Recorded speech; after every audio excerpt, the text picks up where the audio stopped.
La parole est à Jean-Marc Furlan, président de l'équipe du soir. Deschamps doit-il garder 4 attaquants contre le Danemark? C'est vous qui prenez le contrôle. Non, mais chaque fois, il faut que... Mais oui, mais c'est... Jean-Marc, s'il te plaît, ne parle pas pour moi. Vas-y, dis parce que je sais que tu vas perdre encore. Laisse tomber. C'est terrible, vraiment. Jean-Marc, arbitrez avec sérénité, ne vous laissez pas enquiquiner par ce dire. Non, il y a chacun a sa philosophie. Jean-Marc, je te fais juste une petite remarque. Regarde les deux qui sont allés en conférence de presse. C'est les deux qui ne vont pas jouer. Dayo Upamecano et Ousmane Dembélé. Complément d'information de Raymond Domenech, mais... Je suis pas sûr qu'il ait raison. Non, Peut-être un sur deux. Jean-Marc. Non, moi, après, c'est 4 attaquants contre le Danemark, oui ou non? Oui, parce que chacun a sa philosophie. Moi, ma philosophie, c'est d'avoir la possession du ballon et d'avoir des joueurs capables de claquer un but de plus que l'adversaire. Donc oui, je suis partisan. Point pour Giovanni Castaldi. Merci, président. On va, avant de faire entrer Nabil Gélit et Claude Leroy, faire un petit détour pour saluer le travail d'un de nos confrères qu'on connaît, qui a participé parfois à l'équipe du soir. C'est Dan Perez, journaliste de l'équipe, spécialisé en tactique. Et pendant les matchs ou après les matchs, il est sur Twitch, plateforme de débat, des choses comme ça. Hein. Et écoutez Dan Perez, qui répond un petit peu à notre question, qui a une opinion. Deschamps doit-il garder 4 attaquants, donc contre le Danemark? Est-ce que l'extrait est prêt? Eh bien, envoyez Dan. Moi, cette formule, je ne vois pas comment elle est tenable dans des gros matchs. Je ne vois pas du tout. Ce n'est pas une histoire de 4 offensifs, c'est comment ça s'articule. Il y a plusieurs choses à voir. D'abord, il y a une zone ici, dans le dos de Mbappé, que Rabiot est obligé de couvrir. Le premier temps, parce que Mbappé, on va dire qu'il arrête de défendre. Okay. C'est le niveau 0. En fait, Rabiot décale. Ok, ça c'est Rabiot. Chouamini décale avec lui. Quand ça se replie, je parle. Il y a eu très peu de séquences comme ça, mais malgré tout, on en a vu certaines. Rabiot décale. Chouamini décale. Griezmann doit descendre un peu, mais il ne descend pas non plus comme s'il était là. Donc Griezmann doit descendre un peu et Dembélé revient aussi. Ok. Et Chouameni, quand il sort là, il ne doit pas se louper. Parce qu'après, pour défendre l'autre partie du terrain, si ça bascule vite, même si on va dire qu'ils sont bien placés, même si on va dire qu'ils se placent comme ça. Avec Dembouz et Griezmann et Dembélé. T'as Griezmann et Dembélé pour défendre ici. Alors évidemment, normalement, ça bascule. Chouameni a le temps de revenir. Rabiot a le temps de revenir. Griezmann est là pour gêner un peu le jeu. Et Dembélé revient comme ça. Et donc ici, au moment où ça bascule, avant que le milieu puisse glisser comme ça, t'as donc Rabiot, Chouameni. Et là, si t'es pas aussi faible techniquement que l'Australie. Voilà. C'était l'explication de Dan Perez. Avec les petits aimants comme ça. Claude Leroy, par rapport à ça, finalement, pour Dan Perez, et certains disent il y a peut-être un défaut de structure par rapport à ça. Voilà, c'est pas la mauvaise volonté des joueurs, mais il y a un défaut de structure. Qu'en pensez-vous, mon cher Claude? Les petits aimants, on peut leur faire dire ce qu'on veut. Oui, Les petits aimants, il n'y a rien de plus facile. C'est la réalité du terrain. Et moi, j'ai pas très bien suivi ce qu'il voulait expliquer, à savoir que les décalages sur le côté gauche, on a l'impression que Chouameni, il était dans les pieds de Rabiot. Alors que pas du tout. Il faut essayer d'utiliser l'espace dans la largeur, se situer par rapport à l'adversaire. Et quand on voit Griezmann, le nombre de ballons, alors qu'il ne récupère pas forcément, mais qu'il vole, ou qu'il touche un peu pour le partenaire, sur son pied extérieur, je pense que... Bon, moi, je suis peut-être un romantique, mais j'ai encore envie de voir effectivement cette équipe avec 4 joueurs très offensif, mais un Griezmann qui est aussi un troisième milieu de terrain, plus qu'un quatrième attaquant. Donc, Et si je peux me permettre... Non, vous ne vous permettez pas parce que... non, parce qu'il y a Nabil, qui a peut-être une solution. Enfin, j'ai pas de solution. Non, mais il y a une solution qui peut peut-être arranger, une option, 4 attaquants, mais un petit changement dans les attaques. On est d'accord? Parce que j'ai bien écouté Raymond qui parlait du milieu de terrain danois. C'est vrai que c'est une de leurs forces pour créer des décalages. Mais moi, j'ai regardé aussi le match contre la Tunisie. J'ai un petit peu suivi le Danemark. Et ils ont un côté très fort, un joueur qui a même failli signer à l'OM et qui, je crois qu'il est à l'Atalanta aujourd'hui. À gauche, Meile, qui a été même le meilleur buteur des éliminatoires du côté danois. Je me dis que peut-être que ce serait peut-être mieux que ça soit Coman que Dembélé pour le coup, parce que Dembélé, en plus, il ne suce pas vraiment la ligne, il rentre. Donc, pour le suivre, je pense que Coman a peut-être plus des réflexes défensifs qu'il a déjà avec le Bayern. Parce qu'en plus, Pavard, déjà, il y a déjà un trou entre Pavard et Dembélé. Dembélé, bon, C'est pas non plus un défenseur né. Il a d'ailleurs expliqué plus ou moins. Alors, je ne sais pas s'il faut s'adapter à l'adversaire. Je pense qu'on peut garder 4 attaquants, mais peut-être en changer un qui peut correspondre davantage au point fort du Danemark. Voilà. Juste un petit point sur le Danemark, le prochain adversaire. C'est quoi l'information principale de cette sélection aujourd'hui? Eh bien, c'est fini pour un de leurs cadres de l'année, Thomas Delaney, qui est sorti à la mi-temps, on le rappelle, de Danemark-Tunisie.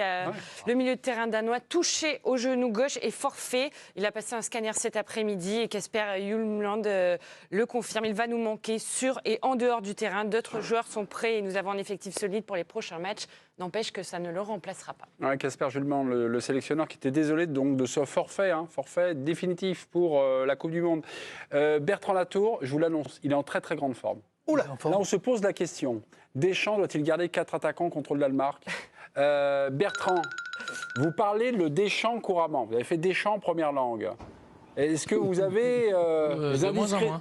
Vous avez des indiscrétions, vous avez des choses sur les tendances, Bertrand? Allons-y, Bertrand. Oui, en revanche, on a une tendance et a priori, l'équipe de France devrait poursuivre dans ce schéma-là. Il y a une vraie possibilité que contre le Danemark, déjà les Français à nouveau jouent avec 4 joueurs à vocation offensive. Et là où la remarque de Nabil Djellit est vraiment intéressante, c'est qu'il y a aussi une réflexion sur le poste d'ailier droit. C'est vrai qu'Ousmane Dembélé a débuté la rencontre face à l'Australie. Il a d'ailleurs plutôt été performant, mais un joueur comme Kingsley Coman est perçu comme un joueur à vocation offensive qui a une implication sur la partie défensive qui est plus importante que celle de Dembélé et qui est plus sûre à ce niveau-là, et contre une équipe qui est supérieure, le Danemark, et qui nous a causé beaucoup de problèmes. C'est une possibilité que Coman puisse aussi débuter la rencontre. Ce que je veux confirmer déjà, c'est qu'a priori vraiment on est vers à nouveau 4 joueurs à vocation offensive, et il faudra voir dans les prochaines heures si c'est Dembélé qui tient toujours la corde ou Kingsley Coman. Merci d'avoir lancé ce feuilleton. Je reviens quand même sur les Australiens faiblards. Ils sont faiblards, mais la France a concédé un but, un poteau et une frappe de Duke qui a frôlé le poteau de Loris. Est-ce que vous avez trouvé que, Australie faiblard, mais est-ce que vous trouvez qu'il peut y avoir des progrès sur l'idée que cette équipe de France peut cadrer un peu mieux le porteur de balles, un peu mieux le cadrer? Oui ou non? Et là, je me suis peut-être un petit peu éloigné des 4 attaquants, mais pour y revenir. Mais est-ce que vous trouvez que ça... Ou non, ou alors pas du tout? Moi, je pense que si, et notamment sur l'expérience. C'est le coach qui parle. Coach pas du tout. Mais non, mais allez-y, coach. C'est par rapport à l'explication de Dan Pérez. Moi, je trouve qu'il y a un garçon qui a pas trop réussi son match, c'est Aurélien Tchouaméni. Et je trouve que parfois, le positionnement de Tchouaméni, il n'est pas bon. Je l'ai trouvé parfois un peu en dilettante sur les duels. C'est quand même lui qui, très souvent, occupe cette position de sentinelle. Et je trouve que là où Rabiot, au moment où il fallait montrer du caractère, notamment dans les duels, dans le fait de faire plus, d'être plus incisif, de montrer plus de personnalité, Rabiot l'a fait. Griezmann l'a fait à sa manière, avec beaucoup d'intelligence. Je trouve que sur ce match-là, sur les 3, celui qui doit vraiment monter en puissance, qui doit être plus méchant, qui doit être plus dur, comme l'a fait Pogba en 2018, même si ce n'est pas les mêmes joueurs, c'est Tchouaméni. Il m'a un peu déçu sur cet aspect-là. Et sur la situation évoquée, c'est la première frappe qu'on concède qui n'est pas cadrée. Cette zone-là, le trou, c'est à Tchouaméni de la prendre. Entre les centraux et le milieu de terrain, c'est à lui de le faire. Mieux cadré, il y a juste... Coach messieurs, était très bon. Merci Claude. Mais cadrer le porteur. J'ai juste un autre exemple. 45 minutes plus une, là, dans le temps additionnel de la première mi-temps. C'est Erwin, tête sur le poteau. J'ai revu l'action. Eh bien, sur l'action du décalage, il y a un pressing qui est mal exécuté au début de l'action. Il monte à contre-temps. J'ai Griezmann et Dembélé qui montent à contre-temps. Vous n'allez pas voir les images, on est dans le droit à l'info. Donc, vous avez juste ma petite tranche. On voit bien, mais on voit bien. Beach, il va poursuivre sa course. Là, il y a le décalage qui est fait. Il va trouver le centreur. Et puis après... Et Loris, cette action? Non. Un peu si. Ah, mais non, je dois pas intervenir. Non, mais moi, l'idée, c'est est-ce qu'un attaquant. Non, l'idée, un attaquant. On dit, Claude, vous êtes mon attaquant. Claude, tu défends. Oui, coach. Oui. Mais est-ce qu'un attaquant défend toujours mal? Je suis désolé. Non, mais il veut défendre, mais. Non, mal. Parfois, il peut monter à contre. C'est là où il ne faut pas se tromper, à savoir qu'il y a des attaquants qui sont incapables du moindre geste défensif. Et ça, on le voit à l'entraînement. À chaque fois, ils passent à côté, ou ils se font mal. Où ils font mal à l'adversaire.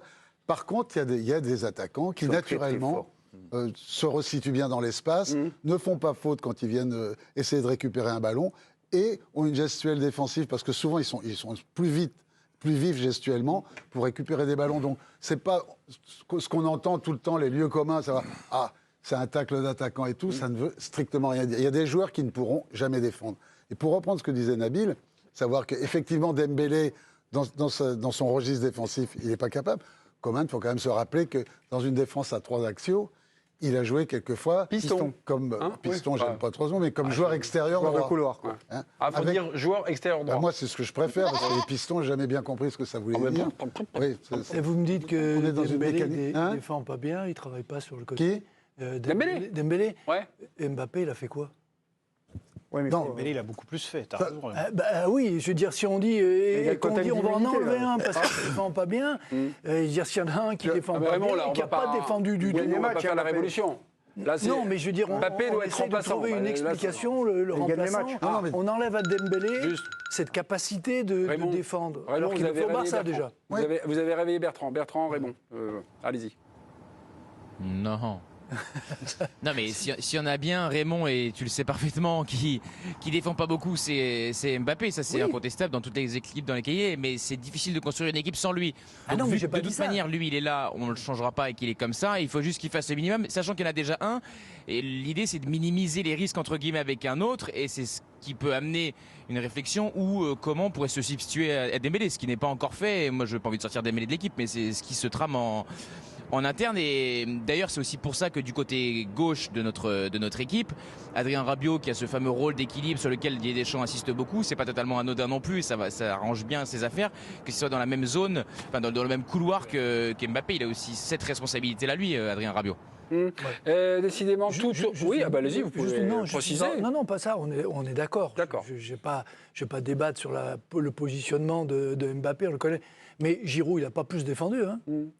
Oui, c'est vrai. Hier, il est revenu se placer en marchant, tranquille, il est positionné, il les a regardés, de temps en temps, il était entre les deux.